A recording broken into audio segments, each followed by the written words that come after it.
Here is an example of what I'm talking about. You can have the first slide here.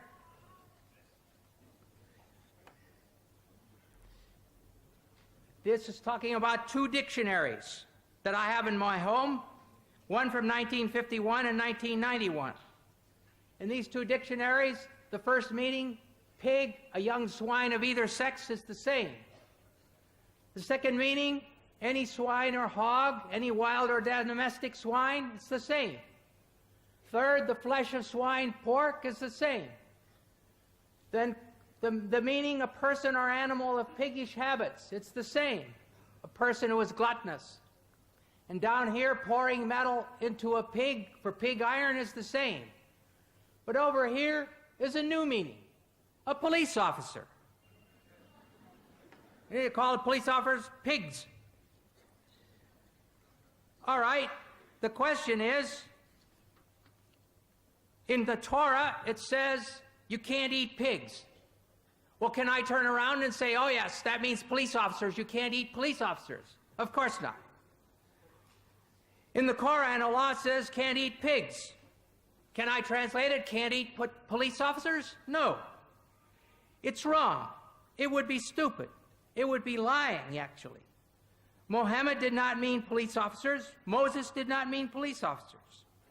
We may not have any new meanings.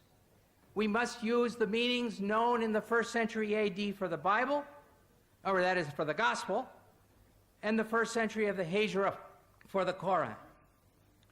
Now let us look at what the Quran says about embryology. Oh, sorry, got the wrong thing.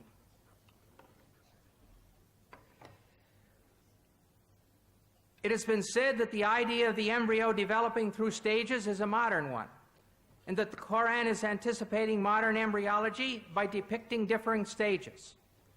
In a pamphlet entitled Highlights of Human Embryology by Keith Moore, Dr. Moore claims the realization that the embryo develops in stages in the uterus was not discussed or illustrated until the 15th century.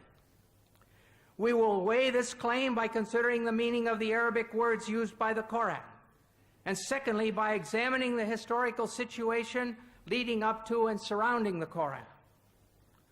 We will start by looking at the main words using the word alaka, main verses. The Arabic word alaka in the singular, or alaq as the collective plural, is used 6 times. In the Surah of the Resurrection, Al-Qiyamah, 75, 35 to 39, we read, was he man, not a drop of sperm ejaculated? Then he became alaka, and God shaped and formed and made of him a pair, the male and the female. In the Surah of the Believer, Al-Mu'min, 40:67, it says, he it is who created you from dust, then from a sperm drop, then from a leech-like clot, alaka, then brings you forth as a child, that perhaps you may understand.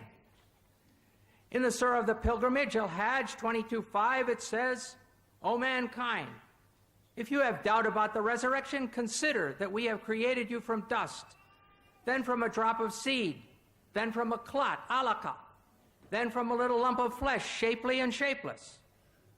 And finally, the fullest treatment is in the Surah of the Believers, Al-Mu'minun, 23:12 to 14, which reads, verily, we created man from a product of wet earth, then placed him as a drop of seed in a safe lodging.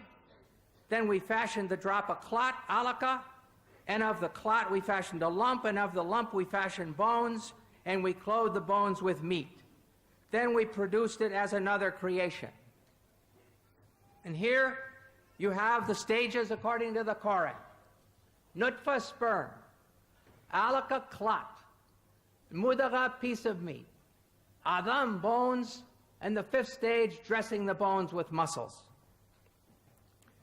Over the last 100+ years, this word alaka has been translated as follows. There's 10 translations here. I'm not going to read them all. 3 are in French, where it says un gommot de sang, or a clot of blood. 5 versions are English, where it's either clot or leech-like clot. 1 version is in Indonesian, at the bottom there, Sigampal Dara, lump of or clot of blood. And the last one is Farsi,